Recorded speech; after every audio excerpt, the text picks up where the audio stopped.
So firstly, how does this clearing thing work? What is it all about? The best way for you to understand it is to get an experience of it, which if you haven't already, you will when we get into it. I'm so excited.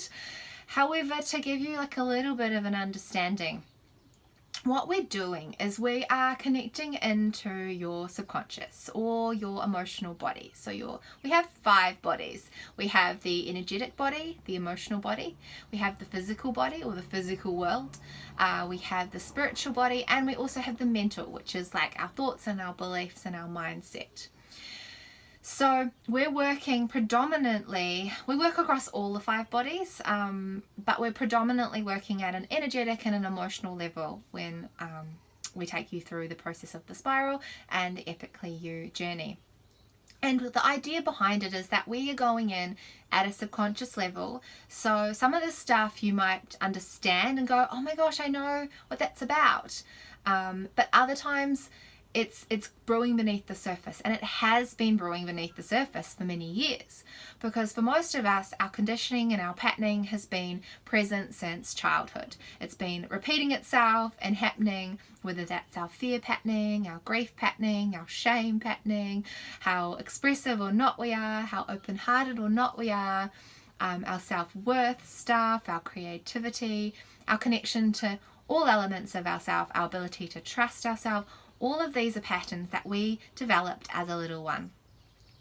And so hence why it is so challenging to break from, say, a mind level or from a doing level. Most of us, prior to doing this type of work, generally effort at a mind level and a doing level. Particularly men, I have to say, is we effort, right? We just push through despite how we're feeling. We just try and bust our patterns. We try so hard. And I used to be one of those people as well. And we try and think our way through things, whether it's with affirmations or with the solution to an answer or another way to do things or changing our mindset. This is all really, really powerful and necessary to cross those other bodies, if you will.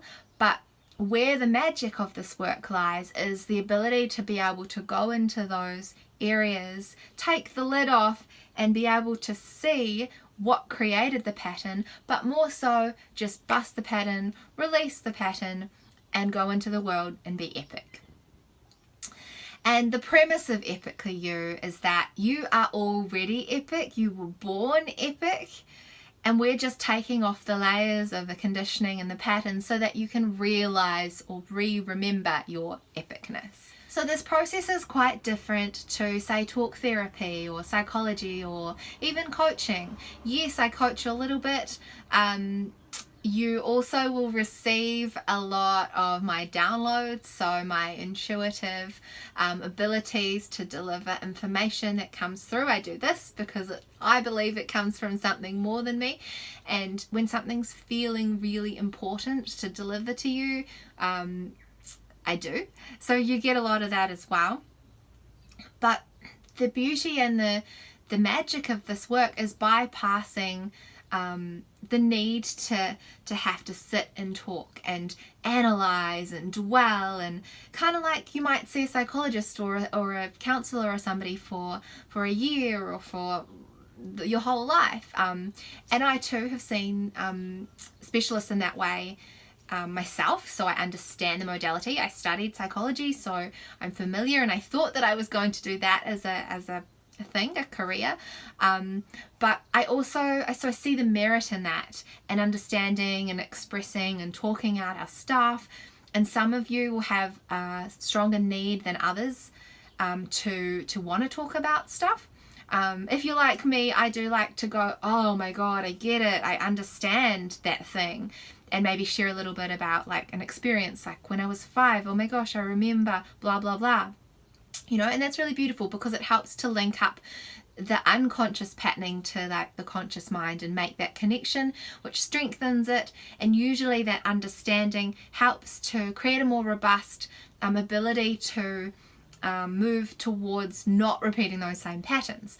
So a huge part of this process is awareness, is bringing to our conscious awareness our patterns and our conditioning so that we have choice. Whereas when we talk and sit in the past and tell stories, not only do we dwell in the negative and that sort of unhelpful, sometimes victim mentality, is we don't really get anywhere. Like it has its point and it has its limitations. Hence why sometimes people that come to this work have been doing counselling or psychology or therapies similar to that for quite a while, and they're like, you know what, I just want to go in and bust the thing and get out and move forward into my life.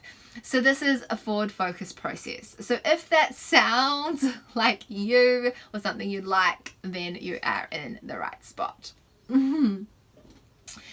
And going back to what I was saying before about choice, is that's pretty much what this does as well, is it gives us a choice. I'm really, really passionate, and that's part of my message, is that we have a choice and that we have full autonomy over our circumstances. Sometimes we can't control what life throws at us, but we can always control how we react to it. That is the core message for me to you. One of the many messages. But the beauty of this work is it gives us choice moment to moment and pattern to pattern and emotion to emotion and fear to fear, is that it shows us our patterning. And what used to happen pre-clearing is that we have a scenario that's presented to ourselves. Say for example that normally creates fear, then that creates a reaction, right? So it's like it happens, we're scared, we do the thing. We might run. Say that might be your patterning. If it's me these days, I'm like, I fear it, I have to do it. So I run at the thing, not away from the thing. But your pattern is obviously unique to you. So a thing happens, a stimuli occurs, a situation happens, and we have an automatic response. There's almost no space between there. It's literally an instant, like da da da da da da da da da da da. That's usually how we do life. And you hear people say a lot, like, oh, that's just how I am, or I am always late, or that's my star sign, or like we put it down to that's how my body is, or that's how I operate. Like it's a fixed thing, it's a fixed state that cannot be changed, a fixed state or a trait that cannot be changed.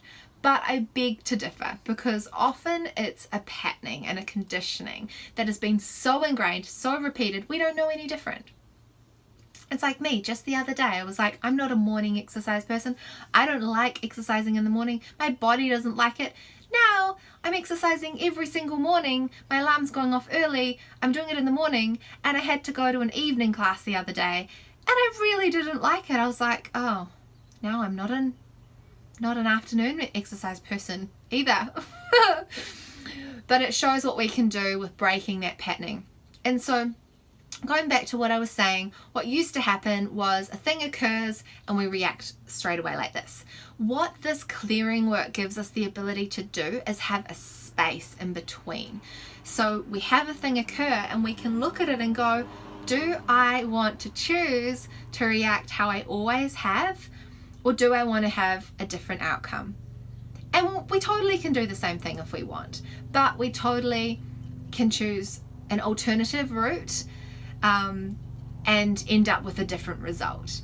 And that is just one of the many epic benefits to breaking that circuitry and repatterning a new you. So yeah, you'll be even more epic than the epic that you already are, but giving us just so much freedom, so much expansion, so many options and so many choices instead. A little bit now about the modality itself of the spiral and also of the self-clearing tools. Many of you who I work with have been exposed to kinesiology, whereby a kinesiologist usually uses, or a kinesiology just does use our bodies or our energetic field as a biofeedback system. So it's sort of like asking the body questions, or your energy field questions, or your subconscious questions, and trusting that you are the expert of yourself to give us the answers. And usually a kinesiologist, if you see them in person, will work by getting you to do something like put your arm out, and they'll push down on your arm, and a strong yes response is if your arm holds positive and they're trying to push and you're just gently resisting that and your arm holds strong. A negative or a no response, because we ask our body and our system and our energy in yes and no's, is if the person pushes on the arm and it drops. So it's like creating a short circuit in our electrical system, or pulling the plug out of the wall, and the arm will drop and it will indicate a no or a negative response. And so what we do through a process called self-clearing, which was created by my mentor, Dane Thomas, and you can learn to self-clear through using or getting his book and his free online teachings around self-clearing at clearyourshit.com, and that's also the name of the book, Clear Your Shit. It's $4 for the ebook on Amazon. So everybody can learn self-clearing. It's really, really easy actually, and it's really, really fun.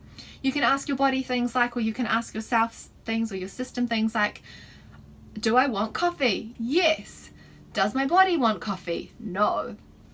And so this introduces me to showing you how I self-clear or self-muscle test. And what I'm going to be doing with you is I use, instead of my arm or your arm as the answer, if you will, is I use my fingers and I create them in a looping pattern like this, and I link them and I put muscle into it. I try and pull them apart with quite a bit of force and muscle effort. And how we know that we've got a yes answer is when we do this and we're putting a bit of muscle into it, it holds strong. And when we do this and it breaks, and I'm not putting any effort in, but it's just breaking, that is a no or a negative response. So for example, my name is Danny, and I can check that. My name is Danny. My name is Mary. And it won't hold. And this is something that I've trained myself to do. You can train yourself to do it. But for the purposes of working together, I ask your system, your energy, your body, etc., and your subconscious questions about the 22 core emotions that make up human consciousness and expansion and human functioning, according to, or created by Dane when he put together the process of the spiral, which I'll talk a little bit more about in a second, and also related to the scale of consciousness. So as we expand our energetic vibration or frequency, or how we show up in the world, shifts and changes and expands too. And that was determined or talked about by David Hawkins. So you can find out a little bit more about that in David Hawkins' books. There is Power versus Force, and there is a book about surrender and letting go, which is epic, and I recommend that to all my clients, because the more we can surrender to emotions and let them go through the process, the more epic we are, or the better we are, in terms of we have more tools to access for this freaking crazy humaning experience that we're all on, right? So I use this, as I was saying, to ask your system things, and that's how I clear. Another element to it is we find different meridians in the body or the system where the different emotions are stored. So it might come up with something about rejection, or something about shame, or about vulnerability, and I will find out whereabouts that is, whether that's in the kidney meridian, or whether that is, I lost my train of thought. Oh, like large intestine point, which is on the squishy part of the hand. And I will guide you in a session to release as I release. We do it together. I get you to do a couple of other things. There's another few components of the work to help you kind of really cement and lock in this new way of being once we've released the emotion and your attachment to it or the resistance to it, and the conditioning, etc. But I'll explain that on our sessions further.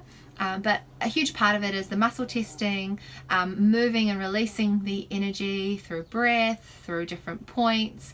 So the process is, and this work is, this beautiful synchronicity of many modalities.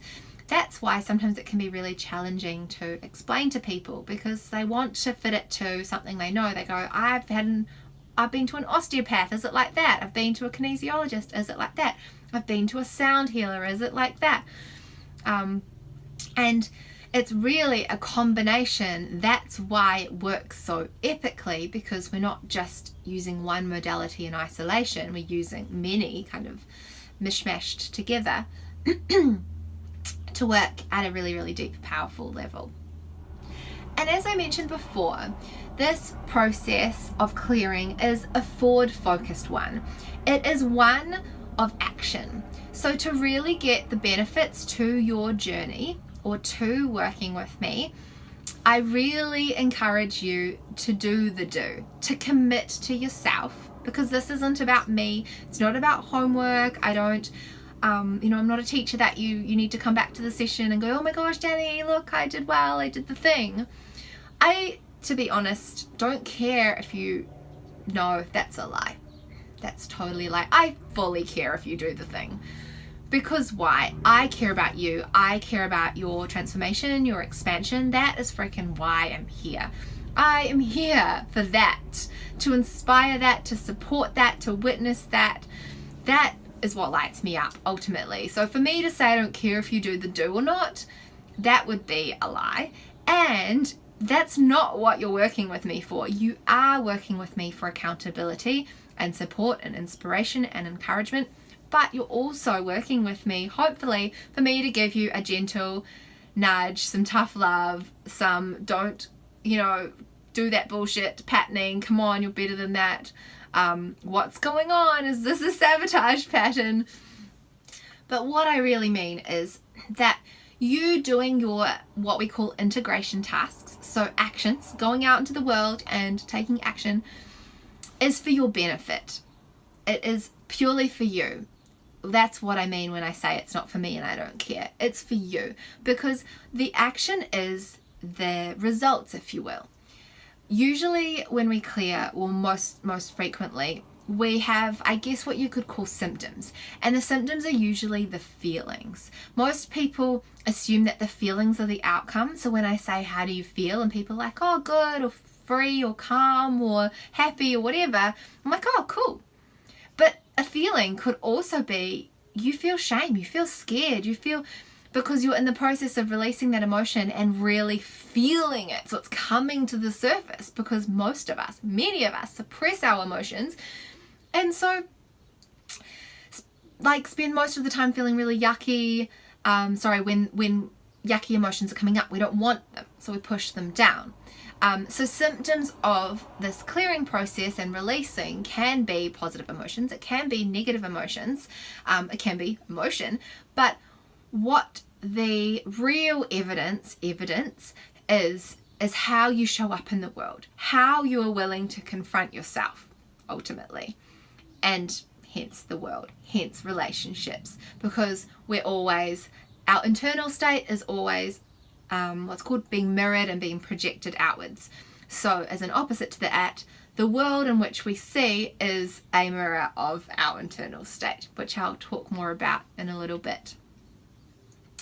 But going back to the emphasis, because I'm talking quite a lot about it, on doing the do, is I really invite you to commit to yourself that you will try your best to do a lot of the things, because in doing that, one, you freaking grow a heap, you learn a heap, you see your patterns head on, and hence you learn and grow and you release from that.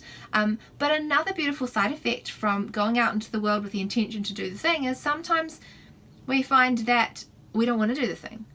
And we're like, why? Is it resistance? Is it sabotage? Oh shit, I've had that sabotage pattern for years. Oh my gosh. But it was a blind spot. Or maybe, oh my gosh, actually my truth is X, Y, and Z. Like, I don't want to do that thing. I've been telling you, Danny, that I want to be, like a rock star my whole life. And I went out to do the rock star thing and I realized, shit, I actually feel more fulfilled writing books and being a writer. Oh, hey, in the process of you taking action towards the thing, you found your truth. But when we sit stagnant and don't do the thing, we don't find our truth. So there's a method to the madness. There's always a reason why I'll ask you to hike up a mountain and get a rock and bring it back to me, because through the journey, magic will unfold. Trust me.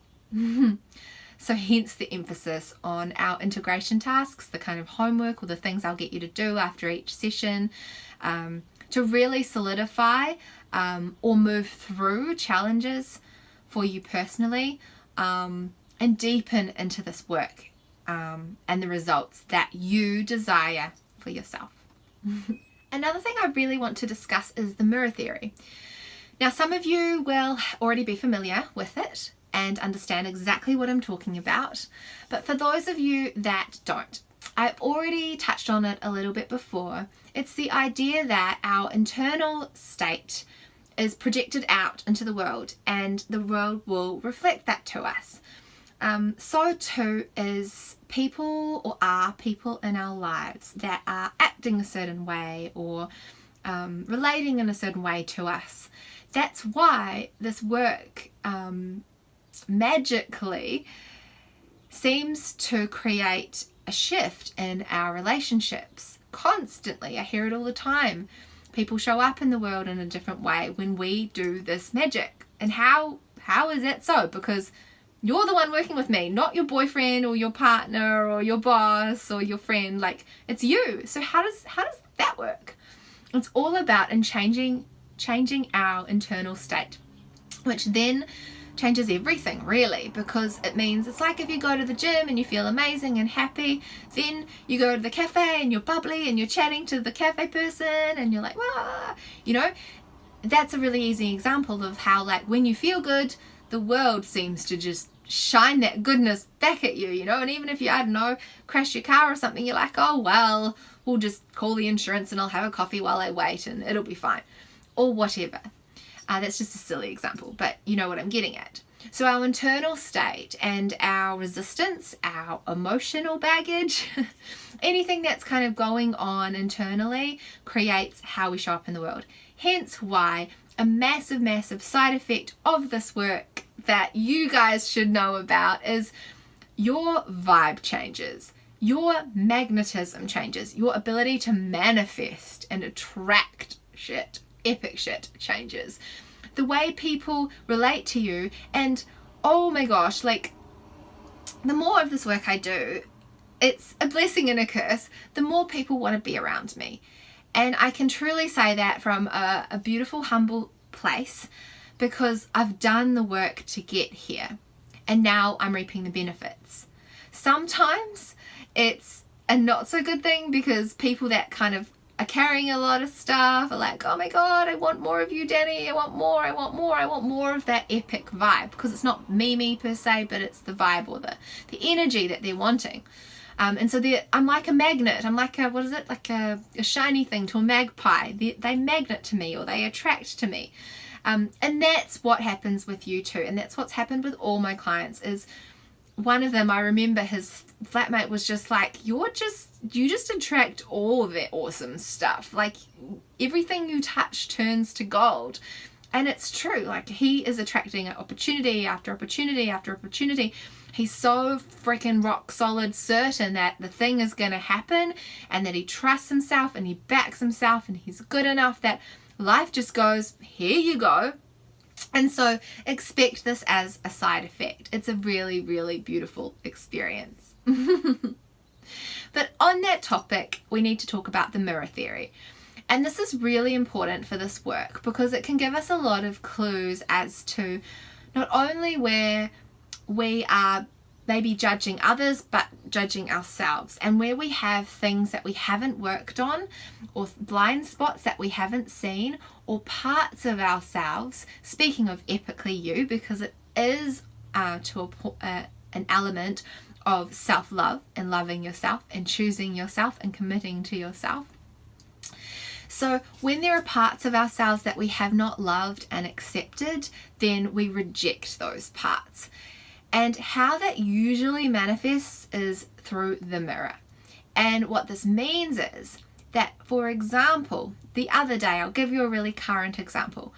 I was looking on Facebook at one of my beautiful friends who started a podcast, and he was promoting it and he was raving about it, and it was a bit, shall we say, what I would judge or perceive, and here's the judgment part of it, I'm owning it. It was a bit too much. It was a bit, look at me. It was a bit like, I'm so amazing. The work that I'm creating is so epic. And can't really think of the word that I'm looking for at the moment, but I felt yuck, and I was just like, ugh, you're so intense. You're so hardcore. Like, I just felt all the judgment and all the criticism well up in me. When that happens now, because I'm aware of this judgment kind of patterning and the mirror theory, I was like, okay, Danny, what is this about me that I'm not okay with? And usually it lies in what we're judging the person for. So if it is, they're too big, they're too bright, they're too shiny, they are achieving stuff and they're killing it and they're publicly telling people about it, there is a part of me that's not okay with the fact that either I'm not doing what he's doing, so I'm like, you're behind, Danny, or you're not as bright and bubbly and smart, or I'm dimming my own light and I'm not really sharing as much as I could be. So there's that element to it. Speaking of light, there's this like beautiful sun like just over there, which I really appreciate and noticed. But there's a number of criticisms that I could be throwing at him, and it's about pinpointing what exactly we're pretty much going, like, throwing back on ourselves. So rejection of other is a rejection of ourself, generally. So there's a part of me judging him. It's not about him. It's about myself judging me. Because if I'm really honest, I want to be creating that podcast, not his one, but my own. Or I want to be maybe talking on a podcast or whatever it is. So this is a really good practice, the mirror theory, to apply to everyone in life. Even a situation like the bus is late, I'm pissed off, it's like, are you actually pissed off at the bus, or are you judging yourself because you slept in a little bit and you didn't, you weren't self-responsible to get up a bit earlier to make the thing happen? And maybe being late is a pattern in your life that you really beat yourself up for, or make excuses around and project onto other reasons. You're like, oh, it was the bus, or oh, it was rainy, or oh, I was tired, or oh, It's like, that's interesting. Where could you learn from, or what could you learn from within this scenario? And just to finish up on this mirror theory piece, Another way to look at it is like, if you've got a partner or someone in your family, your mum or your dad, and you really are angry or grumpy or sad or whatever at them for being a certain way or having a certain personality trait, maybe they're lazy, maybe they are aggressive or pushy or whatever. What part of you is not okay with being aggressive or lazy or pushy? Because usually it's like the really like go hard, get shit done people that are like, oh, they're so lazy, me. It's because they are freaking like so not okay with themselves being lazy. Hence why the way they show up in the world is to be the complete opposite of lazy, which in essence is a full rejection of laziness. And they probably don't let themselves off the hook at all or very often, because they are constantly playing out a pattern of not being okay with the lazy person that they actually are. Because everybody is all the things. Everybody is lazy and everyone is not lazy. And that is another element that I'd like to speak to around this work as well, to give you an understanding. Another element of this work, which is based on a lot of the teachings of John Demartini, Dr. Demartini, which a lot of you may have heard of as well, is the idea that we want to get to a neutral place. We want to get to a place of non-resistance. We want to be okay with the light and the dark, the positive and the negative. Most of us reject one of these avenues. It's like I have a health condition, for example, and I realized recently that I had done a lot of work about accepting and being okay with being unwell, and neutralizing and releasing resistance to it so I could make peace with it. And that felt really amazing and it shifted everything. Yet I hadn't remembered to work on the polar or the opposite side of the picture, which was my attachment. So usually it's a resistance to something and an attachment to another. So we push something away and we want something else. And we're all like striving for this thing over here, but not wanting this thing over here. So the idea is that releasing the attachment to something is really, really important too, to create this neutrality, to create this peace, this calm, this just like, I'm okay. I'm okay if it happens. I'm okay if it doesn't. Like, I'm okay. And then we have this beautiful okayness of showing up in the world and this non-reactivity. Our emotional state is a lot more balanced. Even if emotions come up, we can feel them and rage and or cry or whatever, dance and release them. We're like, I'm okay. And it's gone. Pretty quickly it's gone. And we are a really like beautiful, balanced human because of it. And we're not constantly seeking over here and running over here. We just are. And so I guess this creates a beautiful presence of sorts as well. But the idea that we work on with this concept is clearing or releasing resistance or attachment to either or. So you will experience me do a little bit or quite a lot of being okay with something and being okay with not having something. So like I used with the health example, being okay being sick and being okay being healthy. Or for example, if we're bringing in a job for you, for example, we're releasing all the blocks in the way to having the job. I might do something like I'm okay getting the job and I'm okay not getting the job, and release anything in the way to you being neutral, completely neutral on both sides of having it and not having it. Because as long as we're holding on or resisting, like I said before, we create patterns around almost not being able to get the thing and not being able to release the thing either. So it's like we're stuck in this weird limbo, and you guys will know what I'm talking about, right? You would have perpetuated these sorts of patterns a lot in our lives because it's human nature, as we want to run from the tiger and we want to get to the place of enlightenment. So we work a lot around creating this beautiful neutrality, and the way it shows up for you is, oh my gosh, is one of my favorite things. Like when I realized that like I haven't released one side of the coin often, it's the way that resistance and attachment plays out is such an interesting one. I'll explain it a little bit more. So speaking of attachment and resistance, both of these things can create some really interesting patterns. One of them is that with attachment, so take a relationship for example, and we won't go fully into relationship dynamics or anything, but it's like when you really, really want a person in your life, or you really can't let them go after a breakup. You're just holding on, you're holding on, you're holding on. Usually it's because that is fulfilling a need or a void. So it can be like, I don't know, a self-worth thing as well, that we are, or the person is meeting some sort of need or propping us up in some way, and we don't want to let that go. Or we're just scared of the emotions that we're going to feel when that person is gone, or we're scared of loneliness or whatever it is. But attachment in this sense, then it does a couple of things. It creates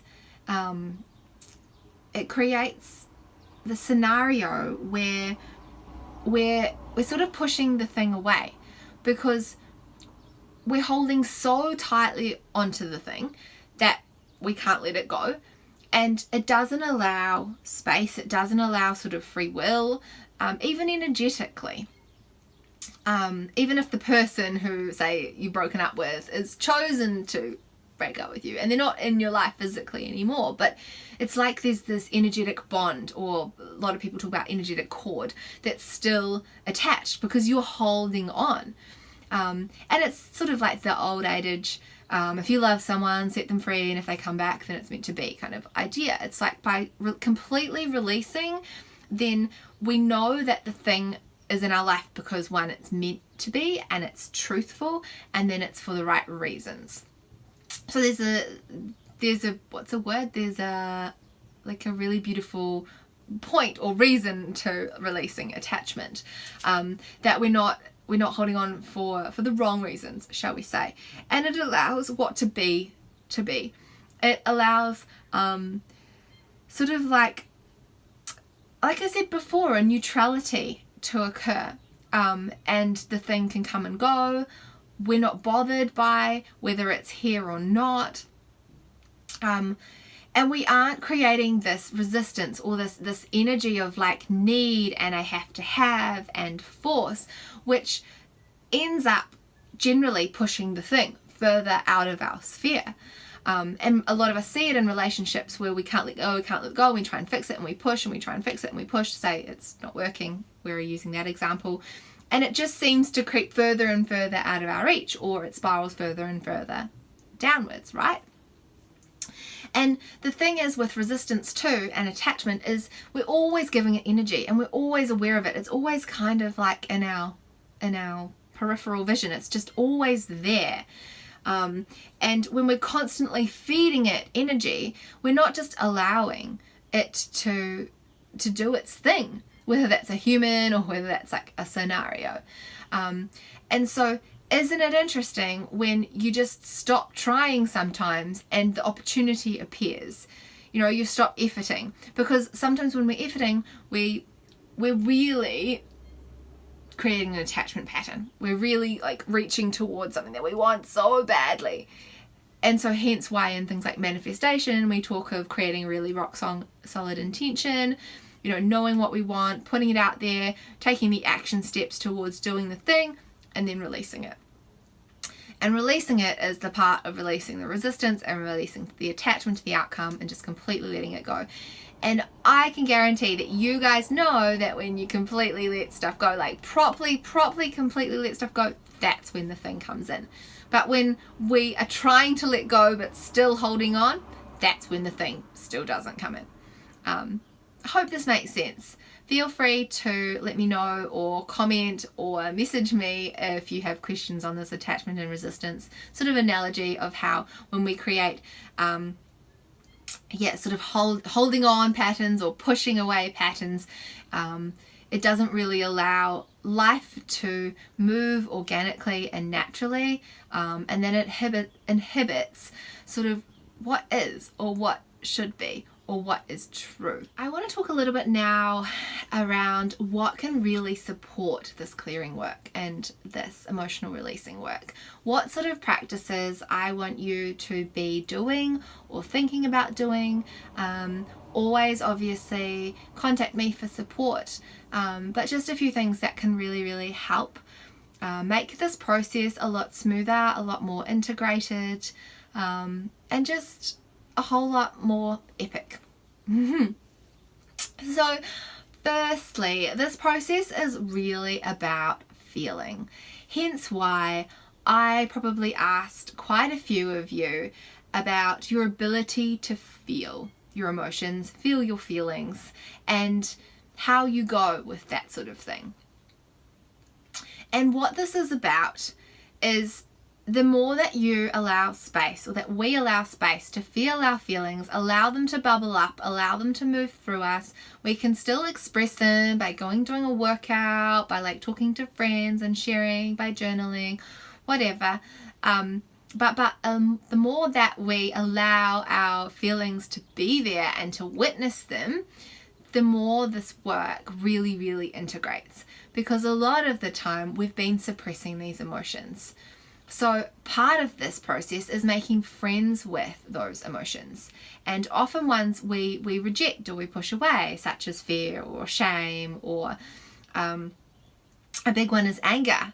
A huge one is anger. Before this process, before doing this clearing work, I would say to you, I'm not an angry person. I've never been an angry person. And 90% of the people I work with say the same about anger in particular, because anger is taught to be a bad emotion.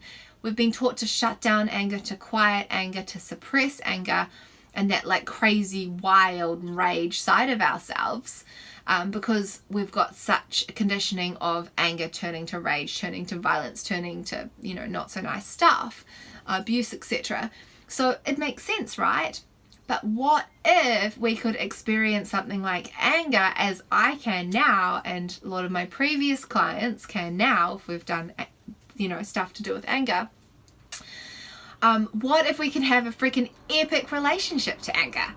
And I can tell you for a fact that I do now. And when I get angry, I get excited. It feels powerful. It's like this super inspiring life force energy that just bubbles up inside me. And one, it's really exciting to express, and two, it's inspiring, and it shows me and teaches me about other aspects of myself. One of which is boundaries, because anger usually occurs from a perceived violation of our boundaries. So when we shift our relationship to it, then we can show up in terms of expression in a completely different way, because we realize then, oh my God, that's so not okay with me right now. And I am pissed off because either I let my boundary be crossed, or this person crossed it, which means we let it be crossed. And either I didn't control it, or I felt like I didn't have control, and I'm angry that the thing occurred, and that's not okay with me. And even expressing that to ourselves is freaking liberating, and then expressing it to, say, the other person involved or the situation, whatever, is even more next level. But what this is about is being able to feel, sometimes for the first time, our feelings. But what we've also got to remember is that feelings can be very uncomfortable. And I am the first to admit I have been on a massive journey to feel my feelings. I'm still on a massive journey. I think it will last the rest of my life, because feelings never stop, to not distract and avoid and numb and push away feelings. And so with that being said, what can really support this process is, one, honoring when you feel stuff, taking some time out, making yourself a cup of tea or coffee, sitting in the sun, really giving yourself permission to self-care. So particularly if we are going through the spiral process with you, particularly at the beginning of the journey, more self-care can be needed, and more tenderness and more gentleness. So that's something to remember. But at any point in the clearing processes, if you need to stop your life a little bit and pause and take care of yourself, please do. So self-care practices are really, really important, whether that's going and getting a massage, or going to the sauna at your local gym, which, doesn't cost so much if you want that kind of beautiful, relaxing heat, or a spa, the same sort of thing. Obviously, social support, connecting with people is really good. Going for a walk in nature, or going and sitting in nature, she says as she hears the birds tweeting outside the window. You're sitting in the sunshine, just taking some time, meditating, and journaling. Journaling is a really, really, really, really, really, I can't say it enough, important part of this process. So if you haven't, please get yourself some paper or a special designated journal for your journey that is for expression. You don't have to do the whole dear journal, I'm feeling this, or today I went to the shops. It's just for you to release whatever you're feeling, because in writing it helps us to move and shift energy and emotion and understand ourselves and reflect and go, oh, wow, that's what's going on here. So in terms of integration or processing of this work, it's really, really helpful. Type it out if you like, or if you're someone who likes to move it out. And that brings me to another element that can really support this work, is physical movement. I have to speak about a client I worked with who didn't move much throughout the process. She was a little bit injured, but even when I asked her to go for some gentle walks out in the fresh air and nature, she chose not to. She had quite a bumpy journey, I would say. And when I say bumpy, I mean I could feel, because I can feel energy, I could feel the emotions were like kind of stuck around her energy field almost. Yet in contrast, when I've had a client who works out every day, weight bearing exercises even better for this. Don't worry if you aren't a big like gym junkie or anything, it doesn't have to be about that. Even using your body weight is good. Going for gentle walks, like doing what you can to where you're at, honoring and respecting your limits. But if you love going and doing high intensity workouts, do that, because the people that I have witnessed that move throughout this process, another one I worked with was a yogi, so she was doing yoga regularly, shifted and moved and integrated and processed the emotions a lot more smoothly, and she was working across different bodies, because like I mentioned at the beginning, we've got the 5 bodies. I'll repeat those: the physical, the emotional, the energetic, the spiritual, and the mental body. And so the more we can do to complement the energetic and emotional shifting on the other bodies, the better. So sometimes it's understanding in a mind level, so maybe reading a book about the thing that you're experiencing, or watching a podcast, listening to a podcast, or watching a YouTube video to help you kind of understand this aspect of yourself at a mind mental level a lot better. Helps to integrate. Physical stuff is always complementary for energetic and emotional work, like I've said, so do as much of that as you can, but also don't overdo it. Like, it's not about overdoing it, it's about just doing something and enjoying it as well. What else can I think of that really complements and helps with this work? Definitely another important one is communicating to those loved ones in your life that are close to you and are going to be around you when you're going through this process, your limits, what you're experiencing to a point, and what you need. And I will teach you a lot of this, but it's really beautiful to be able to say to somebody, look, I'm going through this process with Danny. It does shift through some core emotions that we all have a relationship to, and I'm going to be cleaning out and letting go of a lot of stuff. And what I'm going to need to be supported in it is this. And this will take you reflecting on how you like to be supported, because we're not all the same, right? So for me, it's often things like, I'm going to need a little bit more space and a little bit more time out to really process some of this stuff for myself. So is it okay if I communicate to you when I'm needing a little bit more time? Or I'm going to be going to the gym quite a lot, or what I'm going to do to support myself with this is, journal every morning. Say you live with your partner and you wake up in the morning and you want to just get out of bed and go to your desk and journal, and they're like, what are you doing? So I'm going to be committing to a journaling practice every day. So if you see me getting up and doing that, then that's what I'm going to be doing. Or I really want to start doing this meditation to help with blah, blah, blah, blah.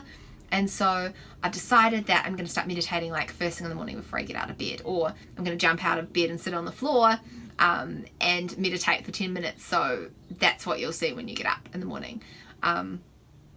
Or whatever it is that you might need. So if it's more support that you need, if it's just awareness around it. For example, when I talked about anger before, when I've gone through those angry patches, I've just said I remember one time to my mum, I said, this is just an emotion I'm moving through this week. So I'm going to be angry. I'm really pissed off. I'm moving through like a lot of past accumulations of anger. So next week, it's all going to move. Don't worry. I'm going to, by the way, you're not going to return to normal, because this process will change everything. However, or the clearing that you do changes everything. But in terms of like, things will calm down. That's probably a better phrase. Things will calm down, but I just need to let you know this is part of what I'm doing. So it's not about you, it's about me releasing my own stuff, but I just wanted to give you a heads up. These sorts of things can be phenomenal and transformational. One, for creating deeper connection and communication and expression with the people in our lives, but just for helping them understand you and helping them support you. Because to get the best out of this process, it's about choosing yourself, respecting yourself, honoring your boundaries, and we can't escape life in humans. And that includes like your workspace, you know? It's about being able to say to your workmates, hey, I'm actually like going through a bit of a tough day, or I'm going through a bit of a tough week. If I'm a little bit more like flustered than normal, or a little bit more blah blah blah, I just wanted to let you know it's not about you, it's about my own personal stuff, and it'll pass really, really soon. So those sorts of things, and being able to express stuff like that, can really, really help support your clearing journey as well. Lastly, I just want to talk about the idea that I say to people: expect everything and expect nothing. And what this means is expect magic, and be open to possibility. Don't let sometimes the little subtle things run by your awareness, and that is where I come in as well, is to often highlight, hey, so I remember actually one time a client was like, so I don't think the thing worked, Danny. I was like, oh, okay, yeah, cool, all right, like that's totally valid, like, you know, her thoughts or concerns, you know, tell me about this. And so she explained to me, this is what I wanted, and you know, I don't feel different. That was her experiences. I don't really feel any different. It's like, okay, cool. So we looked back on her reflections and what she wanted to be like or obtain before we went through the process. And I said, so you wanted to leave your job that you weren't happy in. You were in a really average relationship, and you wanted like a really aligned, connected partner, and blah, blah, blah. And there were a whole list of stuff that she desired. And I said, so what are you doing for work now? And she said, oh, I left that job and I'm working in this job, which I really like. Oh, okay. What about the guy you were dating? Oh yeah, I'm not dating him anymore. And so who are you dating? Oh, well, I'm dating so-and-so, and like it's amazing, and I did not even like imagine that a relationship could be like that. Oh, okay, that's interesting. And then there were a few other examples as well, and even her ability to stand up to me and go, I'm not happy. Like she used to be the people pleaser girl, she used to be the yes girl, she used to be the one that just, like, her boundaries and her self-worth and her standing up for things like that she wasn't happy with, she'd just let it go by the wayside, but then she'd be disgruntled and resentful underneath it. And she'd come to me and gone, hey, oi, this is not okay. And I was like, and so you even did that. So there's so many subtle changes and little shifts that we often don't really link the two between the clearing and the outcome, that I invite you to just be open. I invite you to be curious if your back starts hurting, as does mine and as does a few of my clients, when they're feeling unsupported, usually by themselves. They haven't got things in place to support themselves, or their finances are a bit in jeopardy. And I know that my back starts to play up when that is the case in my life. And I think, oh, my back's sore, damn. And then I go, oh, could this back pain be about the fact that I'm having some support stuff right now? So when we let go of, when we release, when we call stuff in, when we shift our relationship to lots of stuff, there are symptoms and signs in our lives that are absolutely related, that we might not make connections at a mind level. And there are so many cumulative shifts and changes that you probably won't remember where you were a year ago. You won't remember where you were at the start of this process or the session or whatever we do together. You shift and change quite rapidly, so we forget. So when I say expect everything and expect nothing, sometimes the shifts and the changes can be very, very subtle and very small, and doesn't make sense. They can be physical stuff too, or physical sort of symptoms or side effects, and we've just done some emotional stuff, so there's that connection. And they can be absolutely huge, and people go, I'm leaving my relationship, and they do, or they quit their job and they buy like a business, and they do, and it's dramatic also. So know that this has the ability to make massive changes, but it also has a cumulative effect to give you that freaking epic self-worth and that expression and that strong connection to your boundaries and your truth and trusting in your truth and your intuition and the acceptance of things and opening your heart. And so all of those, and the connection to your freaking power and that fire and that anger and that desire and all of that too. So with your connection to all of those things completely shifted, amongst other things you'll learn for you uniquely on this journey, you are setting yourself up to attract that freaking beautiful relationship, to create the business or be working in the job or have the career fulfillment that you've always desired, have the abundance and the wealth, etc., or the medium or the platform to create it or to call it in. So this process is not to make you rich, it's to give you the conditions to make yourself rich, or to bring in that situation, if that makes sense. So when we up level, when we expand, going right back to the beginning, what we talked about, our vibration, our magnetism, the way we move in the world, the way we show up in the world, the relationships we create, etc., etc., etc., everything shifts, everything.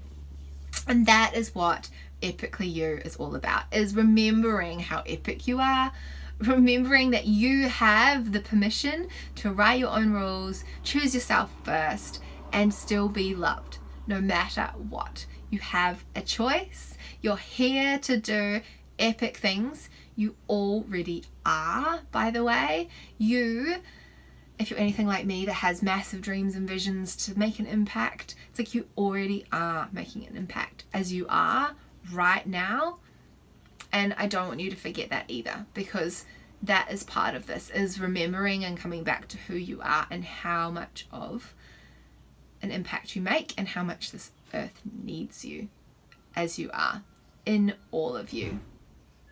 So let's get to it. Let's get to this Epically You business and this clearing journey. I can't wait to adventure with you, beautiful humans. I'll see you on the other side.